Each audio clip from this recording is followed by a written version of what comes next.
obviously this isn't going to go out on Father's Day, but for us recording it, it is Father's Day today, or at least Australian Father's Day today. Oh shit, really? Yeah, so, you didn't know? Nope. This is the first I'm hearing of it. Okay, so today is Australian Father's Day. Obviously, this comes out on the Tuesday. So 3 days ago, it was Australian Father's Day. Oh, so for the past couple of days, I've been learning some Chinese.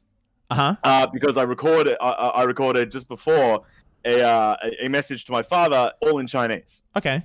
Right, wishing him a happy Father's Day and like a couple of other things. It's up on Instagram. Anyone who's following me, you can go see it. It's quite poetic, I like to think. It's beautiful. Thank you, Michael. Thank you. So yeah, I recorded that today, and obviously, I'm someone who just isn't good with like learning other languages. I can learn any other concept very easily, right? I can sit down, I can focus, and I can learn a concept, anything through science, math, law, whatever, what have you. But the concept of learning another language has just always lapsed me. That part of my brain, not developed. So it took me a fucking fair chunk of time to coherently learn just like a paragraph worth of stuff. If that, maybe a couple of sentences, really, right? And not even difficult sentences, like technically in Chinese either, right? But that still took me some time, and I recorded that. But the worst thing is like, because I'm not surrounded by the language, or at least I'm not consistently surrounded by the language, and it's a very tonal language, right? It's not just as easy as just saying the words. You got to add the emphasis in the tones of it all, because different tones on different words mean different things, despite the fact that the word is written the same way. Yeah.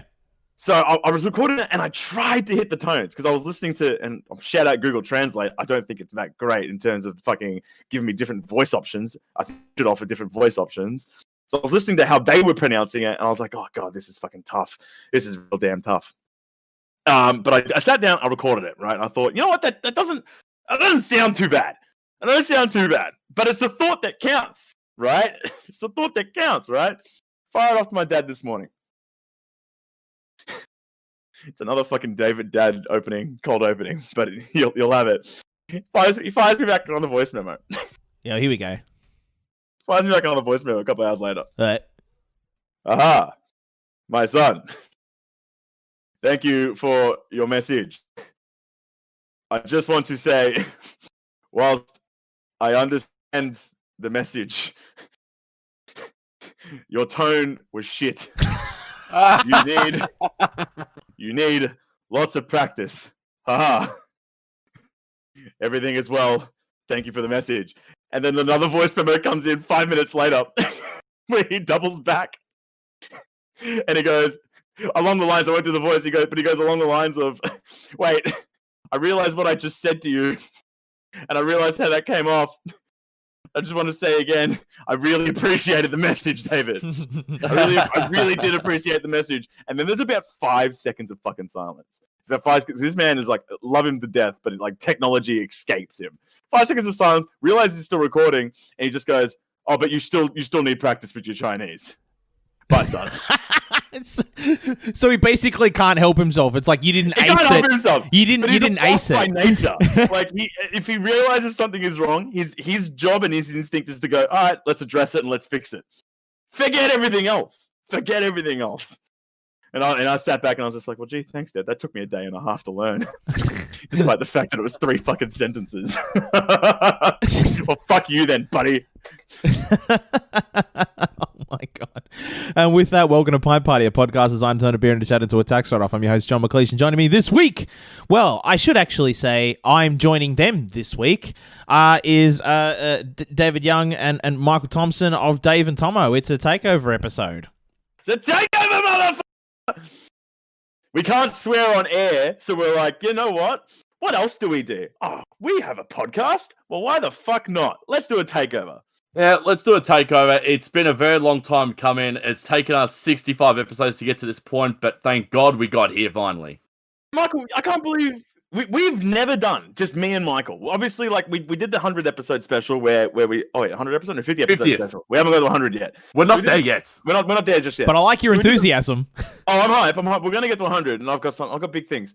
But we were both there on the 50 episode special, and then I'm pretty sure that was the last time. Like that was the only time, and that was with everyone on the cast. Michael and I, we have never done one just us. And No. I've always been curious as to why that never happened. Obviously, conflicting schedules, all that kind of stuff. But we work every Friday together on air. So it's like, well, why don't we? Why don't we just expand out from our comfort zone, being behind the sticks in a studio, into our at home where we can swear, we can expand upon topics that we might have discussed before, right? For people who are obviously avid listeners of both myself and Michael, you will know. But I feel like this is a good opportunity for us, Michael. A great opportunity for us. Yeah, to sort of peel the curtain back just a little bit more. And the good thing too for you, Dave, is that you can actually drink and eat in your own studio instead of me yelling at you during the song break. I think that's been the most fucking interesting thing with doing radio during the COVID-19 times, is that we're not in the same studio when we do it now. So it's a lot of like, I'm having to hear it. I don't know about you, Mike, but I have a slight delay when I'm on air. Oh, really? It's a slight delay, but I'm watching your mouth move in the other studio, and then like half a second to a second, I'm getting it through feeding on my end. I had no idea. So basically, what goes behind the curtain behind this is that I'm the person who's pretty much pulling all the strings. All he's got to do is just press one button, and that's his on-air mic. Oh, you make it sound like I do fuck all. Well, I mean, I know what I'm doing. No, this is. See, now we're really peeling back the curtain, because now we're kind of revealing more stuff just about the entertainment industry in general, and that is the rivalry between backstage and on stage stuff, like difference between talent and team. Crew and talent, sort of rivalry stuff. And that's where that's coming in. Michael's sort of like, yeah, I'm here with the board and I'm running the board and doing all this super technical shit, and all you do is come in and open your fucking gob. Like that's yeah. But see, then I've been on the other side of that coin, where it's sort of like, you've got, all you have to do is press some buttons, and everything you need is in a manual. I've got to come up with this stuff and kind of write my own rule book and figure it all out. And do all of this sort of stuff. So yeah, I see both sides of it, but yeah, that's oh boy. Now we're really getting close to the metal with that one. I could anchor if I wanted to, Michael. So this is kind of a Jesus take the wheel moment for me, because like I literally have no idea what we're doing right now. So like, what do we like? Usually I would try and work us into a talking point, but I don't know what they are. So Michael, what am I talking about today? What am I talking about? So before what, Michael, I'm going to cut you off right there like I do on air. I got a couple of things that I would like to talk about today. David, what am I talking about today? Now, go right ahead. Instead of you being a deflated style, I want to know what you're really thinking. This one, right off the cab rank, all right? First one off the cab rank. This one happened to me just literally a couple of days ago, and I'm fucking pissed off about it. And I wanted to talk about it actually on air, Michael. We might bring it up next Friday. Oh, no, when I'm back on radio. But I washed my clothes the other fucking day, all right? Yep. As you do. Like, obviously, as we all do, or as we all should be doing, all right? Don't get your parents to wash your clothes anymore. All right? If you're someone listening to this and you're over the age of 16, do it yourself. Do it yourself. Fuck's sake, all right? It's not that hard. Now, I washed my clothes the other day, and now I say not that hard, but really, for me, it might actually be. And look, I'm not gonna lie to you. Like, I do check my pockets sometimes, but most often, I'm not someone who just like religiously goes through each and every one of my like inseam, my pockets, and goes, all right, piece of paper there, coins there, whatever. Right? Mm-hmm. I just kind of chuck them in. Apparently, in my last fucking wash, I must have had an entire ream of A4 paper in one of my pockets somewhere, because when I opened up my fucking top load, boy was I fucking shocked. I could have sworn like dandruff had fallen out. All of my clothes were covered in white specks. Oh no! All of them. I hate when that happens. Single fucking item. Now this isn't the first time this has happened to me either. Okay, you'd think, first time, right? You'd be like, oh yeah, David, everyone fucks up. Somehow a piece of paper falls in there, right? This shit happens. No, this is like the fifth time this has happened to me. But what I'm more or less pissed off about is I can't be the only person that this has happened to, not just once, but multiple times, right? Why is there not a solution to this shit? Because when I went to go take my clothes, I was like, oh yeah, maybe just another wash might get I went outside, grabbed them all. I fucking threw, like I brushed them off outside off my balcony. I was trying to get as much off as possible, but they're wet, right? It's all wet. It's all stuck on there.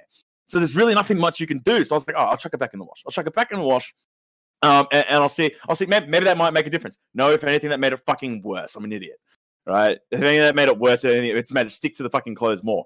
I'm wearing a pair of pants right now from that wash a couple of days ago that still have white shit on it. And I don't know how to fucking get it off. Well, look, silver linings. So there's got to be a solution out there that I am fucking missing that is like so commonplace in every other household that I just don't have it. There probably is, but like just silver linings, at least you don't have to leave the house. Like the only person who knows, like prior to you telling the entire world, the only person who would have ever found out about this is maybe your roommate, and that was it. Yeah, true. Silver linings. Like, you're not wrong. That is true. Right? But like it's all over my underwear. It's all over my jocks. Yep. It's all over my pants. Some of my shirts still have it on it. Now I like to wear a lot of black clothing, so even then it sticks out. Amplified times 100. Yeah. Right? So for me, I've had this happen. It used to happen to me a lot back in the old paper ticket days and the Met card days because that's when I said it happened to me more. Yeah. That was what I was referring to back in the fucking Met card days. Right? So with the old paper, receipts. Sometimes I'll get a receipt from buying like a lolly or something from a shop, and I'll put it in my pocket and fucking forget. Yeah, with the paper receipts, if they weren't one of those plasticky ones like from the supermarket. Do you guys own a lint brush by any chance? No, but Michael, I do own a lint brush, which is good for after they have dried, right? But even then, it's not fucking perfect. Yeah, so here's the thing, Dave. Basically, you've got to accept when they come out of the wash that your clothes are fucked until they dry. That's basically, you have to accept that. You got to let them dry.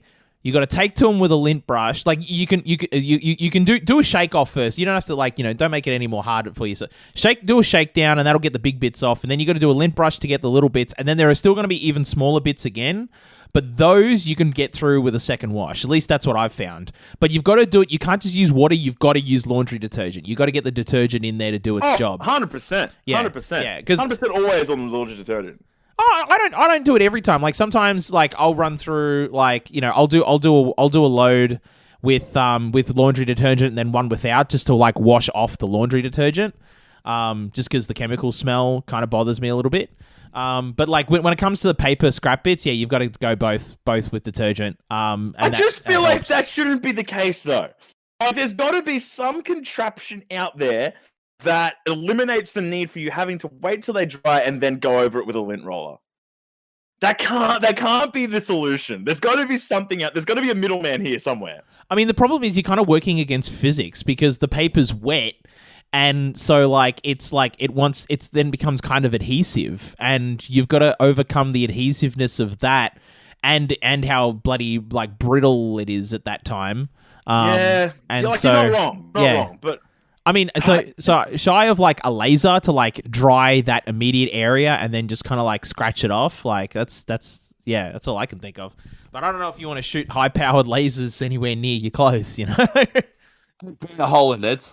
Might cause more problems than it solves, really. But it'll be a fucking cool thing to do. I'll tell you that right now. Michael, you're awfully quiet during this. I'm now concluding that you just don't even wash your clothes. Or you get someone else to wash your clothes. Oh, no, I do wash my clothes. So basically, I wash my clothes on the Friday morning before I come into radio.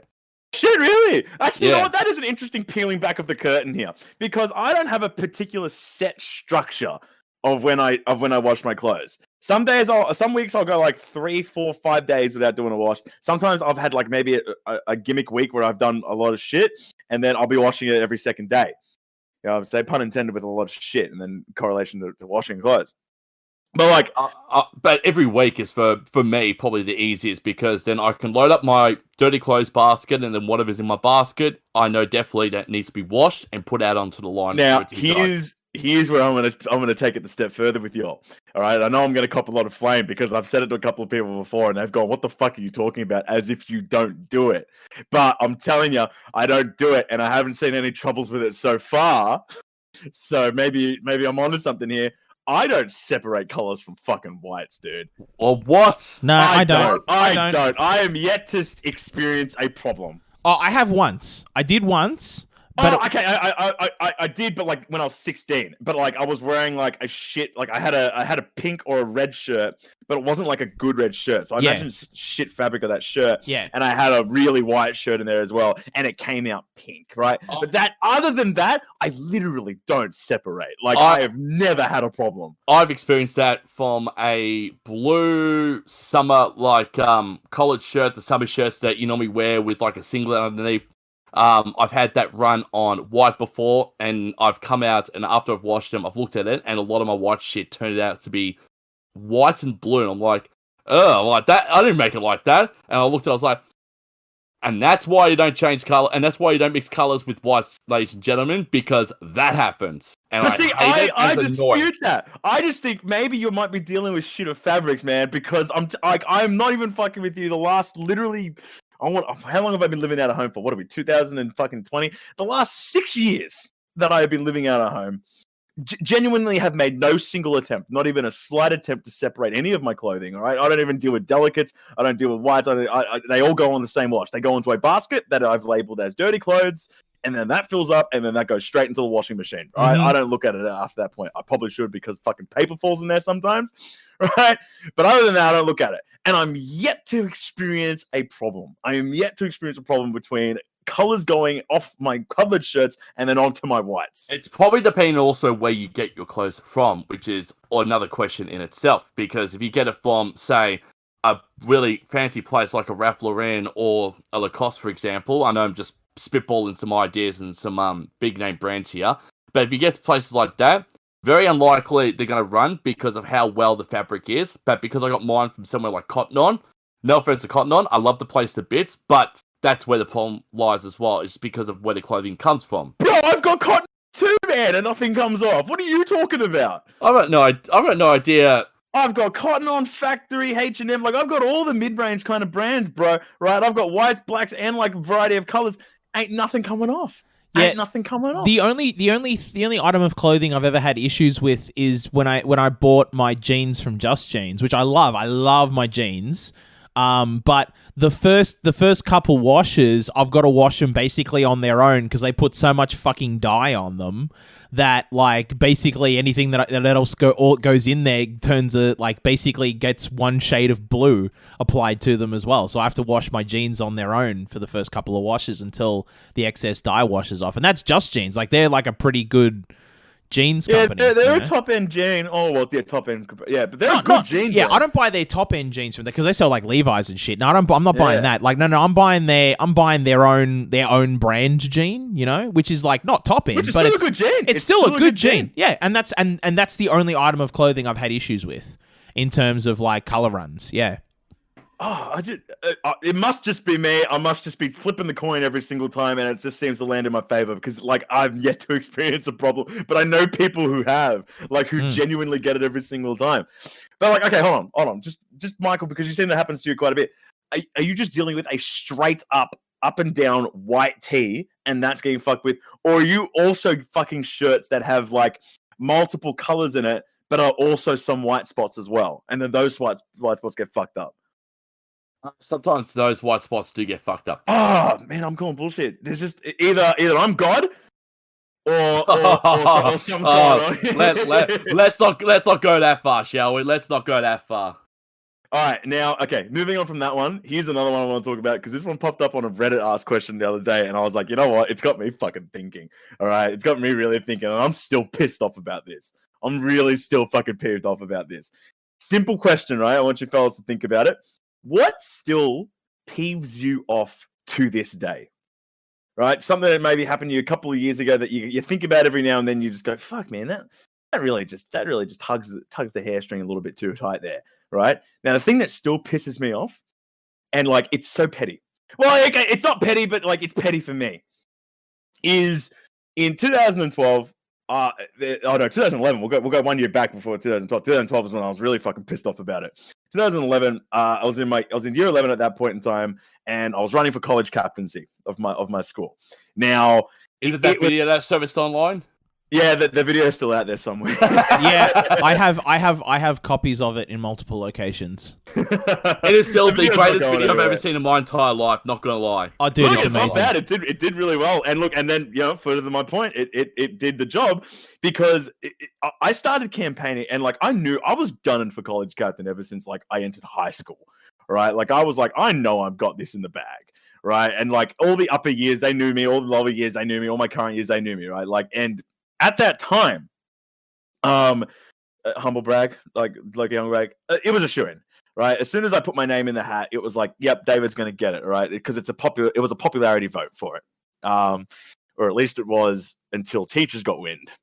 So it has been, so at that time, they made the announcements in like November, right? So I heard rumblings in like September as the campaigning was still going on, and like a bunch of people were dropping out from college captaincy because they knew it was done. David's going to get it. They announced, the teachers, and this still fucking pisses me off, they announced that alongside the popularly elected student captain, that the teachers would select the co-captain for the popularly elected student.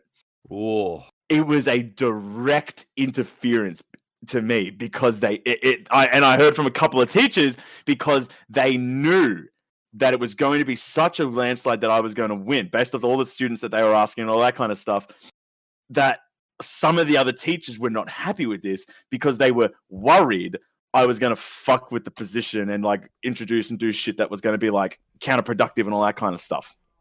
Not true at all. How much power do they think school captains have? We for at least for our school, the school captains had power to introduce like events and stuff. Like we can host events and we can put forward things into like the curriculum for the next year and things that we can spend. We had like a budget that we could spend on activities and all that kind of stuff, right? So we had, but it was like not expansive, like not a fucking huge budget, but it's the reason you go for college captain in these situations, or at least with our school, and I imagine a lot of like private and like Catholic schools do the same kind of thing as well, is that you do it for the experience of being able to, one, manage people and manage a team, but then two, you're not given that big of a portfolio worth of money, but you're given some to justify, you get to show how you would use it. Right, like and it looks good on the CV, right? Showing that, like, I managed to run this event with X budget, and I managed to produce this, blah blah blah. Yeah, right? All that kind of stuff. Yeah. So that was our power, but it's not to say that we could change the rules of the school. No, we can't fucking do that, right? So we still have to work within the confines of like our constitution and all that kind of shit if we get elected, blah blah blah. But the teachers were like, some of the teachers and some of like the more vocally like, aggressive teachers, those ones that like, everyone has that. Every school has those teachers where you're just like, they're a bit, how you going? They're the ones that like, as soon as you give them a bit of authoritative power, they run to the moon with it. Right? Yep. And it's always the PE teacher or the science teacher.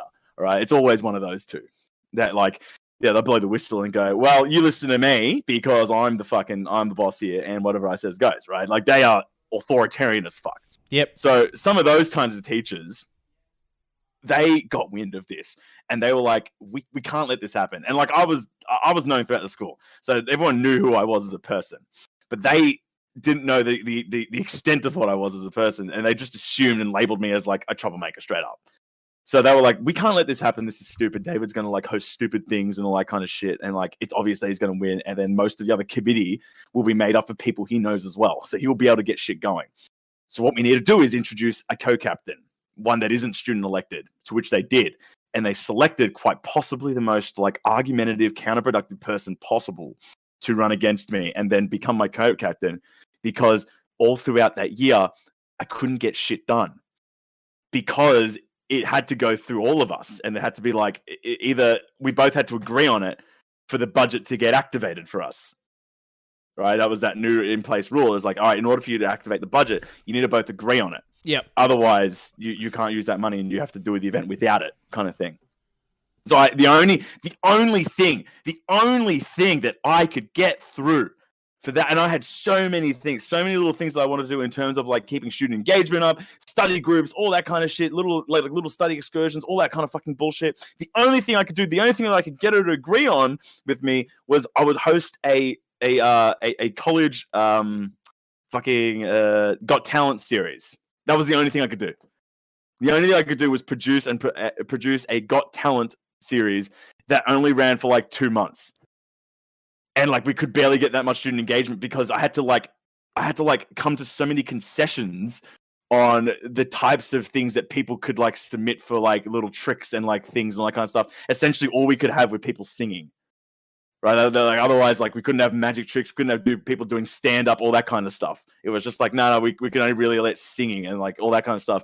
And there just didn't happen to be that many people who could sing within our school. Yeah. So it was like half inflated, half-assed like production, and that was like the only thing I could get out of that captaincy. And I'm still pissed off to this day.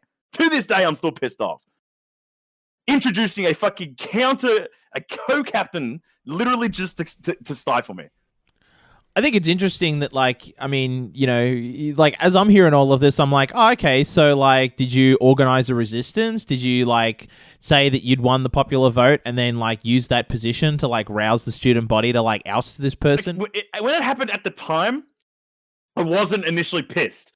Because me being me, I was like, that's a nice little challenge. I like it. If anything, I took it as a compliment. I literally took it as a compliment at the time, because I was close friends with a couple of teachers. So when one of them came up to me and was like, yeah, the teachers have come to an agreement that when someone is announced, they didn't want to say me, but when someone is announced as the captain, the new structure is there's a student elected one and then there's a teacher elected one. And that way, and then the justification being like that you cover all the board. Right, the entire board. We have the student elected one, and then everything's all copacetic. Right, everything's all copacetic at that point.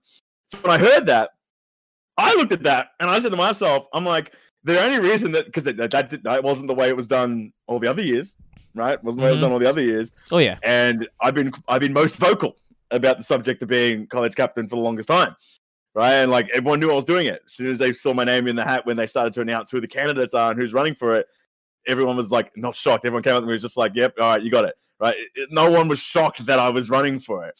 So when they came up to me and they said, all right, the new structure is going to be this, I looked at that and said, there's fear in them. There's fear in them. Right. There's fear that they knew that this was going to be how it was going to be, and that they fear and I'm going to say unproductive, despite the fact that's not what anything I was going to do was going to be. But they were fearing the fact that I was going to introduce a very different style leadership year that it isn't consistent with how the other years have been, so to say. So then that to me was like their countering of that. I looked at it as a challenge. Now, retrospect, I look at that now and I go, well, I got fuck all done because of how they restructured the system. So challenge successfully failed for me. And I'm still pissed off at this day. But initially, I was like, you know what? I'm okay with that. I like that. I get it. I get why you're doing that. And I'm sure I'll work with my co-captain, and we'll still be able to do stuff. Well, yeah. Well, okay. Yeah, that didn't end up going that way. But that's what I'm still fucking pissed off about to this day. 8 years gone. 8 years removed. And it doesn't even matter anymore. Like, high school doesn't mean shit to us at this point, guys. We shouldn't even thinking about high school. But some days I still sit back and I just go, how different my life would have been if I could have just done some of the gimmickier stuff that I would have loved to have done that year. Maybe the school wouldn't have closed down. Who knows? Oh, that's tough. Tough. It's a kind of a tough question because, like, I mean, you know, I don't have the same kind of fondness for those days that like you do, Dave. Like for me, I look back and I go, I served 13 years hard time in the state education system. Is what I consider it as. It was like I did my stretch in prison, and then now I'm out in the real world, and now I can actually, like, you know, kind of like start a life. So I don't really have... And I think that's like, you share that with a lot of people. Yeah. I mean, so I suppose if you want to say what's something I'm still pissed about, it's probably like my entire life from 5 to 18. It's like that I'm still pissed. That I'm still pissed about, I guess. But even then, not really, like because there was basically two ways I could go with it. It's like you can either laugh or you can cry. And so, like, I mean, for a while there, I guess I kind of cried. I mean, you know, I ate a lot and I smoked and drank everything anybody ever put in front of me. So, like, you know, I suppose, you know, you might say I did kind of cry a bit, but now I'm laughing about it. It's sort of like, yeah, just sort of like, it's like you just let it go. So I guess, no, nothing about anything back then that still kind of bothers me. No, it doesn't have to be high school. Mine was high school related. I'm thinking back to primary school as well, and no, not really. I respect that. And most people, when I ask this question, they're like, oh, obviously they're still pissed about things that happened in high school. Like, but like that's just because we're not that far removed from it. You know what I'm saying? Like, we are far removed, but we're not still. We haven't ventured off into other elements of our life deep enough. You're close enough that you can still remember it. Yeah. But like for me, like I remember it because it was such a height of what I was planning to do in high school. It would have been like my kappa, right? I've had a pretty good run throughout high school, and this was all the building blocks up until this final year where it's just like, all right, David was building towards this. This was the story arc and the payoff at WrestleMania. All right, Yeah. Michael, you feel me on this one. I do feel right? ya. Yeah, you start building it from Royal Rumble, right? You start planting the seeds of the storyline. So Royal Rumble's like year 7, all right? David walks through the doors of high school. So we had a different campus for high school. David walks through the doors, and he wins the Rumble. Oh, well, maybe he doesn't know, but he has a good showing in the Rumble. People know his name now, right? And at various weeks throughout different years that go through, David was like, he's cementing his case. He's building up his his portfolio. The teachers like him. The students love him. All that kind of stuff. He spends recess and lunches talking to different people. You know he's political about this shit, right? You know he's gunning for it. You know it. WrestleMania comes around. The fucking promo package plays. It's fire. Everyone wants it. Oh, wait a minute. Vince McMahon comes out before the match starts and says, we're changing the stipulation. It's now David can't hit anyone in the fucking match. All right. And so I can't have any offense in the match. And then I get pinned and I lose the Mania match main event. And everyone goes home disappointed. There's your analogy. Yeah, that's a good analogy. Yeah. There's your fucking analogy. That's your analogy. That's your analogy of the week.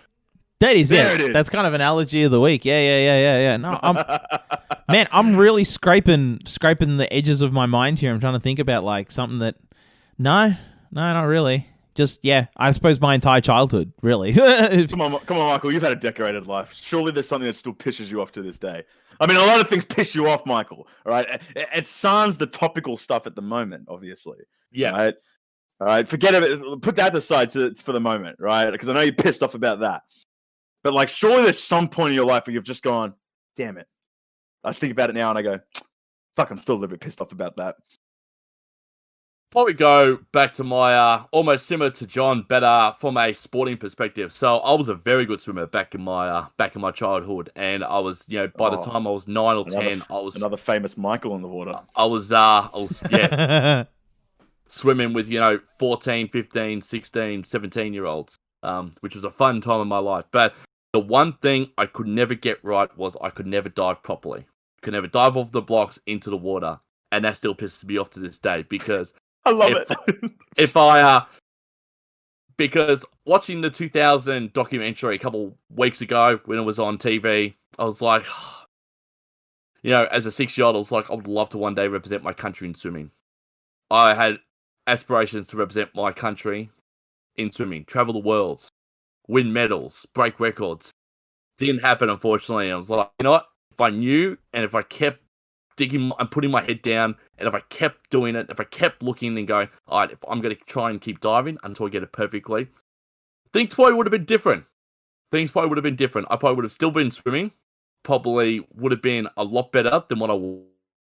Wait, are you telling me the only fault to your swimming game in my lifetime was the fact that you couldn't dive? Yep. And that was the reason you stopped swimming? That basically broke my spirit, yes. Oh my god, that hurts me to hear. And it pisses me off to this day. That you were good at every other swimming aspect, except you just couldn't get in the water properly, is what you're telling me. Couldn't dive in, no. Once you're in the water, you're fine. Yeah. But the fact you couldn't get into the water properly from a diving perspective was the reason you stopped swimming.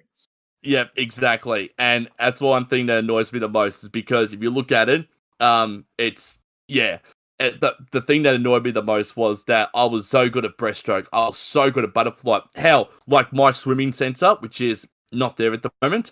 I think they're rebuilding it or something like that. They dedicated a class just for me to do on a Wednesday night to enhance my butterfly and breaststroke skills as well. What do you think was the fact that you couldn't dive? Like, because I'm thinking back into my head now, I'm not saying I was a great swimmer, but in terms of getting in the water, I feel like I knew how to do it. I feel like I looked at the water, I was like, all right, stick my hands forward, break for the water, and then I'm good to go. I think it was more the fact that, I could get the stance right, where you put one foot to the end of the block and one foot to the start, like to the back of the block, so that you can get that oomph, you push. I don't even know what I'm doing. Like, I'm trying to do visual stuff. I'm like, wait, these guys actually can't see what I'm doing, so I'm going to stop now. But basically, what I tried to do, like, I had everything perfectly. It's just I couldn't push myself off the blocks into the water properly. Oh, I know exactly how that feels. Actually, I don't have that with diving into the water. For me, and I used to just flop in. Like, I used to Do you think it might have been the pressure of the rest of the swimming that might have gotten to you? I think a little and bit. not the dive itself. I think the more I think about it, I think the more I put a lot of pressure on myself to get better. And Okay. I knew I could get better, and I knew that I was getting better. And I thought, okay, I've got everything in my arsenal to become a really good swimmer, and I'm all right with freestyle. I don't mind backstroke, even though I hate doing backstroke because it's a pain in the ass. However, breaststroke and butterfly were my king and queen of Breaststroke and butterfly sound like they're the two difficult ones in my opinion. Freestyle and backstroke are like the fundamentals. Yeah, pretty much. I could teach you guys easily how to. I could perfect you guys in doing breaststroke and butterfly like that if I wanted to. Do you reckon it's like riding a bike? Do you reckon you're out of the water for a while, you're a fish out of the water for a little bit, but as soon as you see a body of water sitting there, you look at that and you go, I can still do it. I can still get in there and fucking absolutely pound out a breaststroke like no other. Yeah. Like sometimes when I've gone and I've gone for swimming just to do some exercise and sort of stuff. I'm like, you know what?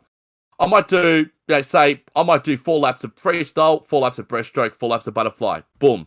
Michael, if I was you, I would brag about this. I would not stop bragging about this. I would be one of those people that plays it off. I would play it off, right? People would be like, well, what do you want to do for the summer? Oh, do we want to go to the beach? Do we want to go to the pool? I'd be like, oh, yeah, like, oh, I'm kind of down for the pool. Like, I don't really swim that much. Like, it's not something I do, right? Because swimming is not something that, like, everyone can, once you know how to do it, everyone can do it, but no one really takes the time to excel at it. To get to a point where they're pretty fucking competent in the water to a degree where they're going up and down the 100 meters pretty fucking quick, right? And so because I started when I was 3 as well. Like I started swimming from. Yes, you got that experience in you. But I would so brag about this. I would 100% be that guy that's like, I'd sit back in the back and I'd be vocal. I'd be like, hey, guys, like, oh, if you want, like, we can go to the pool. Like, it'd be a nice little chill thing, right? Nice little chill thing. And then, like, you get there and like you whip off your kit. Everyone's just like, everyone looks around. They go, oh yeah, he looks like he can swim, but it doesn't look like he can swim. You know what I'm saying? And then like you slap the goggles over your face. You turn around. You give that side grin. You give that side grin, and then time slows down for anyone who just saw that, and they just go, "Wait, he's about to do something. He's about to do something." And then you head first into that water, and then everyone's like, "What the fuck? He just cranked out 100 meters in like 20 seconds." So I can also tumble turn too. Oh, okay, yeah, just rub it and brag some more, Michael. And I'll tell you the truth, no joke here. Every year in high school, I would go all the way to either district or state swimming.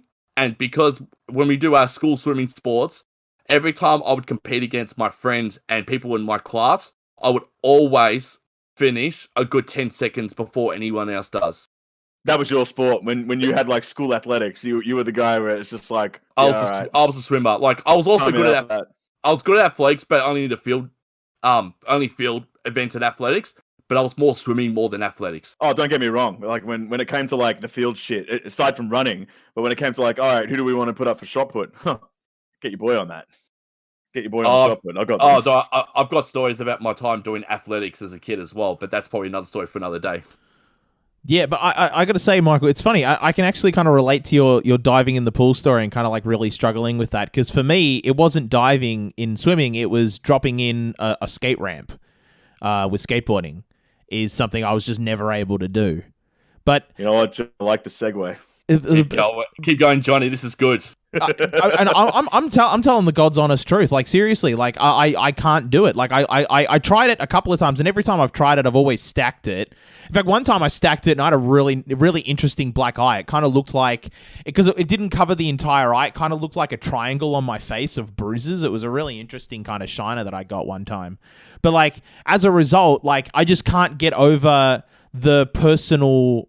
I don't know if it's the same for you, Michael, but like maybe part of it is like the for me there was like a fear thing that started to build up there for it, and like I just couldn't commit to doing it, and that's the thing with dropping into a skate ramp. You've got to commit and just like follow through the entire way in, and if you don't, that's when you hurt yourself. And that was my problem. Like I would get like halfway through, and then my body would seize up and freak out, and then I'd stack it.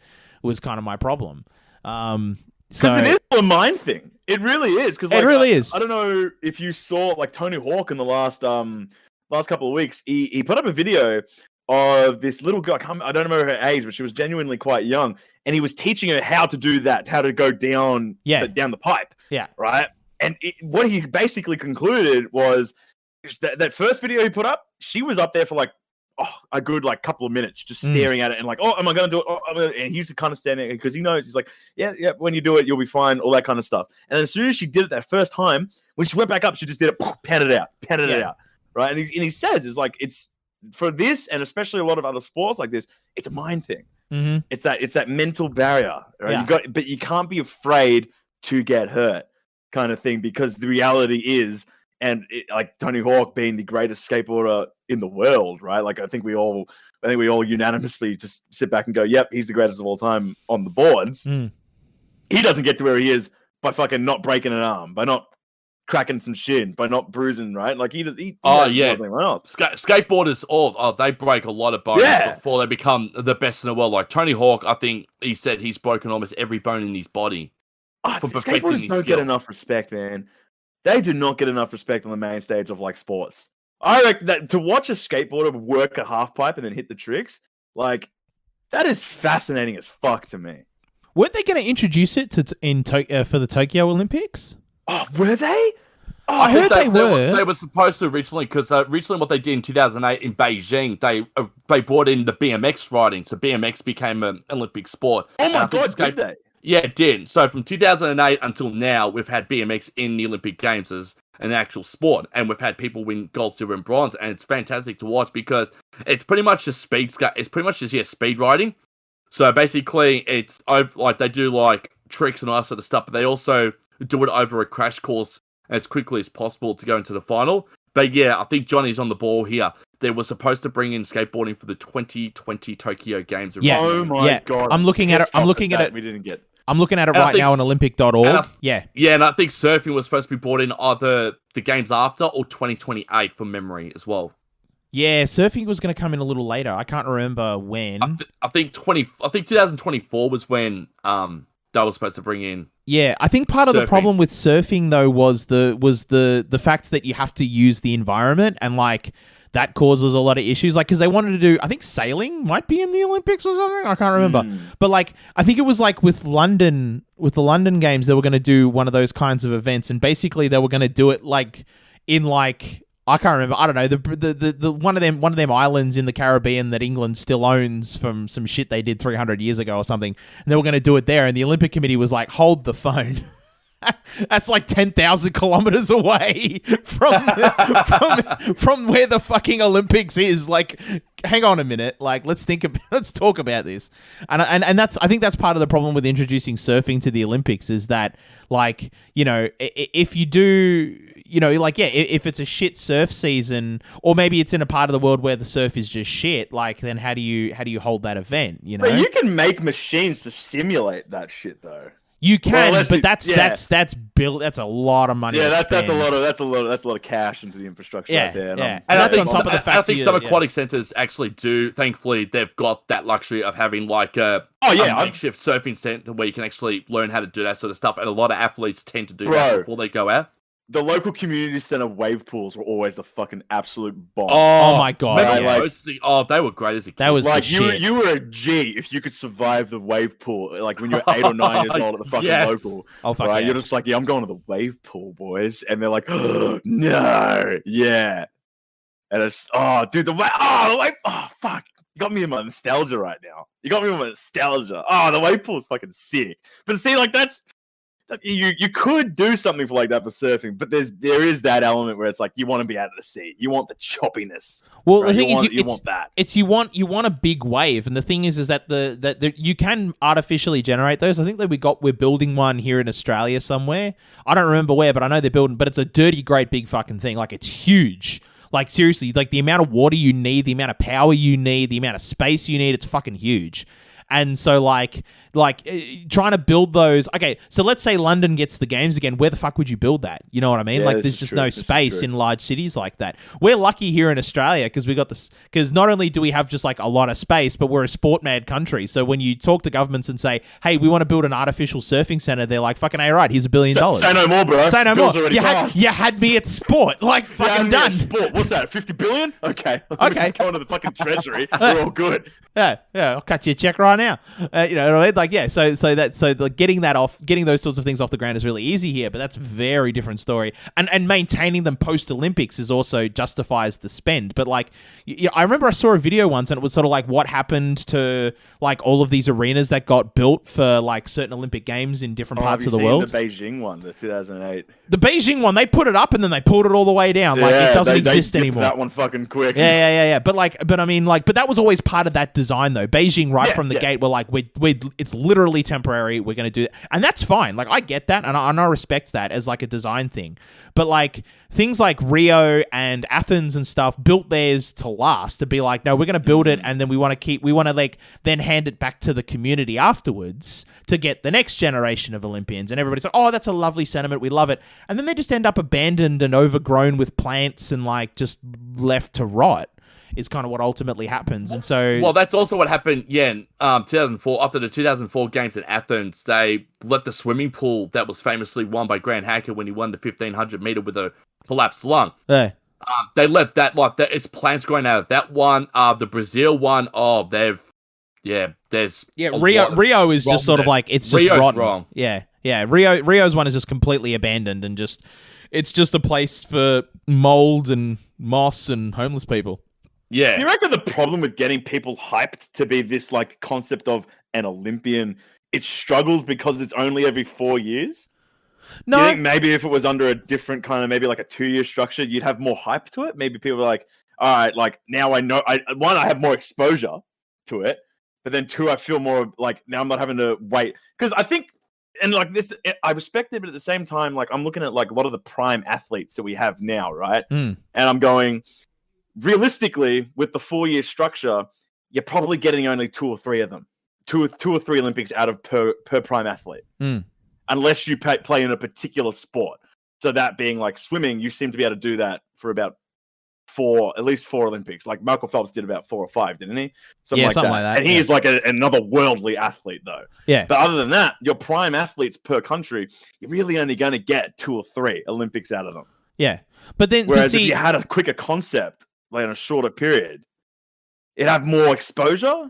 Yeah, I mean, that's if you approach it purely as all you do is the Olympics, but that's just not the case. Like every sport, like running, for example, run fucking races all the bloody time. And if you're a runner and you want to be a runner, like you're not like nobody goes into the Olympics saying like, I want to be an Olympian. They say, I want to be a runner. And the pinnacle of running is the Olympics. Right, but like you work your way up to that by going through all the tournaments and stuff, and then once you've done the Olympics and like you've passed the peak of your Olympicness and you can't compete at that level anymore, you're still doing tournaments at lower levels and making good bickies. You know what I mean? But you're just not doing it at the Olympic. You're just not doing it at the Olympic level anymore. But you've already done that, and you're okay with that, and now you're getting excited about the next generation coming through, sort of a thing. Right. And that's with every sport. The one sport I know definitely has that, because I at least personally, I'm looking at things that aren't like basketball, soccer, all the major ones that have actual leagues and network stuff on them. And I'm going, I don't know what the fuck Usain Bolt does other than the Olympics. You know what I'm saying? Yeah, I don't know what the fuck Michael Phelps does other than the Olympics. I mean, granted, he probably does swim, but like what I'm getting at is basketball, at least. I know for them, the Olympics isn't even something that they consider most of the time. They go, NBA is our pinnacle. That is the height of our sport. The Olympics is something we do for the country. Right? Yeah. Whereas then the opposite mindset comes into play with some of the other, like shot put. Right, like I don't know where the fuck to find a local shot put league here. But if I wanted to be an Olympian in a shot put, which is my only exposure to shot put, means I want to be an Olympian. Well, that's the thing. Like, when you get involved in a sport, then you get involved with that community, and the community maintains all that sort of stuff. So that's how you would find out about it.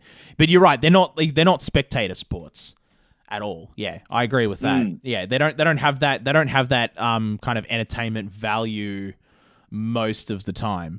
And that's... But then to like bring it full circle, now with skateboarding, that was potentially they'll probably be in next year, right? Because they're going to do the Olympics in Tokyo next year. Yeah. Well, I assume so. Yeah, I assume that the nothing's changed as far as I know on that. Yeah, it's if I'm looking just at the date. I'm still calling Tony Hawk the greatest, and I think he still is even today. If he were to get on the boards, he can still outmaneuver a lot of the young boys, I reckon.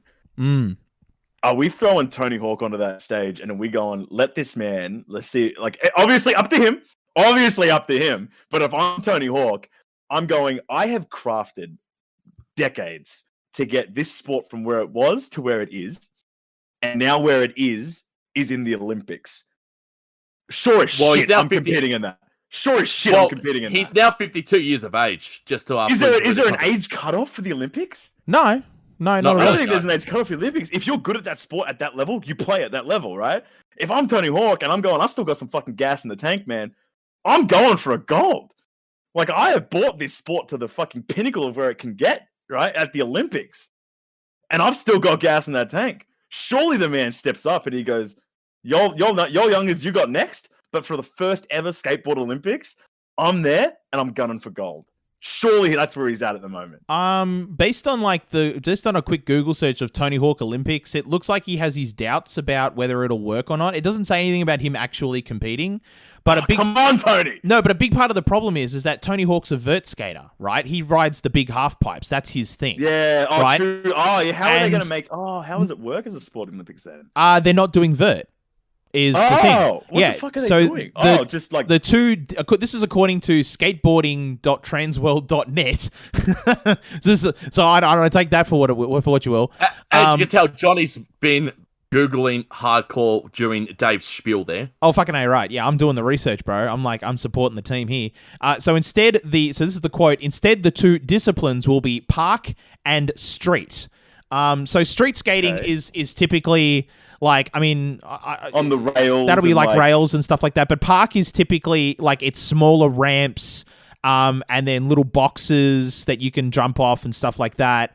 But yeah, it's not the fat half pipe that people really understand from, like, if you ever watched like the X Games when you were a kid or something, what you saw was like a fat half pipe, and that was what Tony was on, when he did the 900 and stuff like that. Why are they not doing that? That weirds me out. Like, why would they not? Because I feel like if I'm looking at to be a brilliant skateboarder, yeah, obviously you got the street elements to it. The fact that you can go on a more horizontal plane, doing jumps, ollies, and all that onto little rails and all that kind of shit.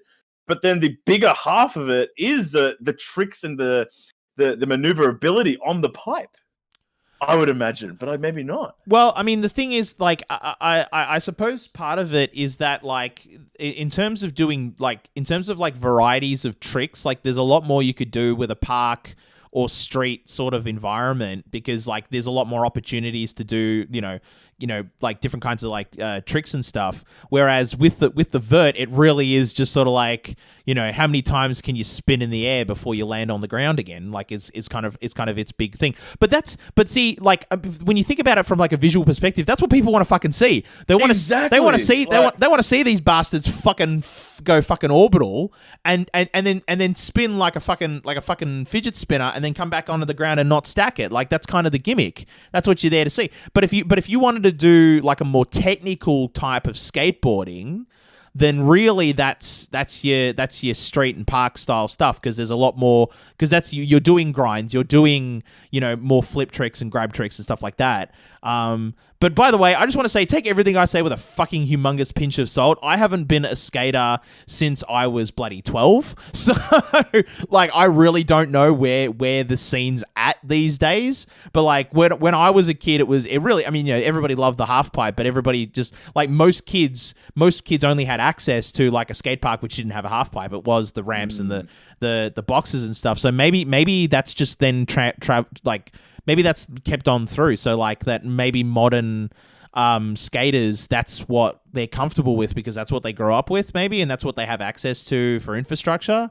I mean, I don't know how many half pipes are actually out there that people could like access. Yeah, that's 100% true, because like I got a skate park not too far from me, and like it's everything that you think it is, right? When I say skate park, I think everything has like, everyone has that picture that comes to their mind. It's that kind of small ramp, and then there's like a variety of like concrete blocks that you can like do tricks off of, and then there's like a rail Yeah. Right? And then there's smooth up and down kind of surfaces. Right? Okay, None here we of them go. are really big. Here we go. So Tony Hawk's talked about it. So how do you feel about vert and mega? That's like big, really big half pipes not being included. It's a shame that we won't see state-of-the-art aerial tricks, but I understand that street and park are far more accessible in terms of facilities and international participation.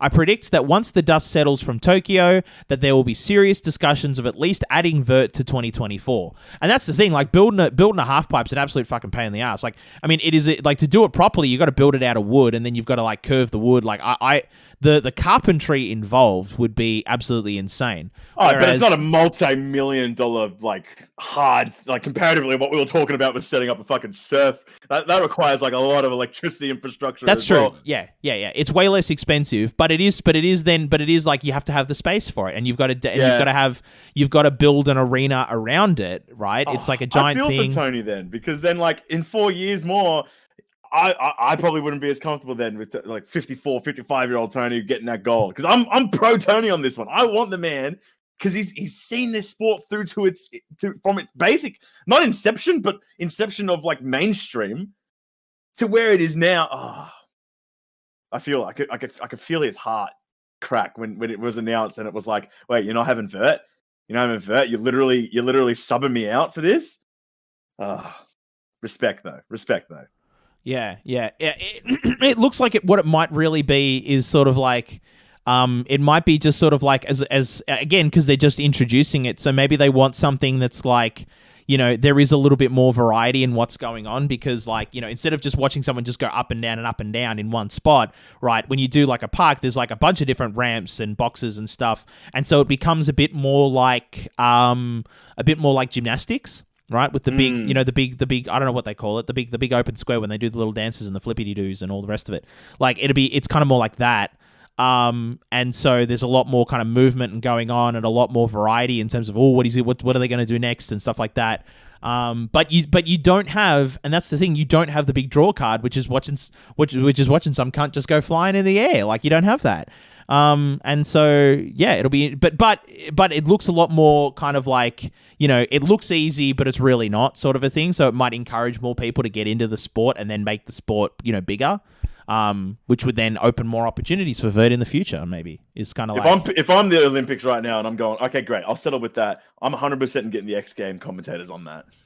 Yeah. Oh, you have to at least bring the atmosphere to it. Yeah. I don't know how. That's what I'm curious about, is who are they going to get to commentate these things? 100% they're calling Tony. 100% Tony has to be the ambassador of some kind to this. But I'm calling up the X Game boys. And I'm going, fuck, let's bring the street here, right? If you want to put this on the world stage and you want to see what this sport is about, you're going to see it, because obviously it plays at the X Games. But now you're going to see it at its highest level. I'm bringing the atmosphere here though as well. You got to bring the ESPN call team, because the ESPN call team can narrowly tell you how great it is, and they can tell a good story by everything you see on the half pipe or the vert or the skate itself. I think that's the most important thing is for this event, is it's not so much about it's not so much about like bringing that vibe, you know what I mean? It's going to be really, really just sort of like, you really need sort of commentators to hold the audience's hand and be like, okay, because there's going to be a large percentage of this audience I've probably never watched skateboarding before, so they're going to have absolutely no fucking clue what's going on. So, you know, what you really want is I say you still get the X Games guys, but you tell the X Games guys, listen, the audience that you're talking to isn't the X Games audience, because they know what's going on. Like, you don't have to explain to the X Games audience what's going on. But this is a completely separate audience. It's a very new audience. There's going to be, you're going to need to do a lot of hand-holding to kind of explain what's going on.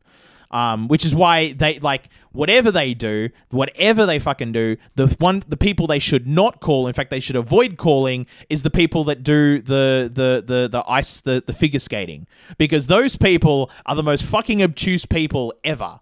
Right? They'll just, you know, like you'll see, you know, like the figure skater do a flippity-doo-dah, and they'll be like, oh, that was a flippity-doo-dah.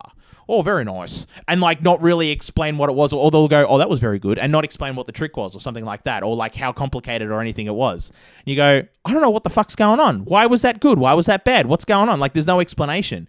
The figure skating is just the worst if you're trying to get into it as a new person. But with that, I think we'll leave it there.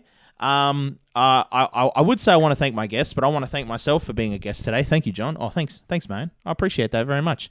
Michael, do you want to close us out? Oh God, this is Put on your anchor hat, bro. lot of pressure. Well, this has been Pint Party. I'd like to thank my lovely co-hosts as always, Dave and Tom. Dave. I screwed that one up. I apologize. I'd like to thank my lovely co-host, firstly, Dave. Thank you, Michael. Thank you for everyone tuning in at home. And also to the man who makes everything happen, the magic behind all of this and makes Pint Party what it is today. I speak of the great JM, Johnny McLeish. Thank you. Oh, thanks, man. And on that note, make sure you tell a friend who tells another friend, then those two friends can tell two friends, and those three, and then they can tell four friends, and then more people can listen to how good this podcast is. But other than that, look after yourselves. We'll see you next episode, and cheers. Cheers. Cheers.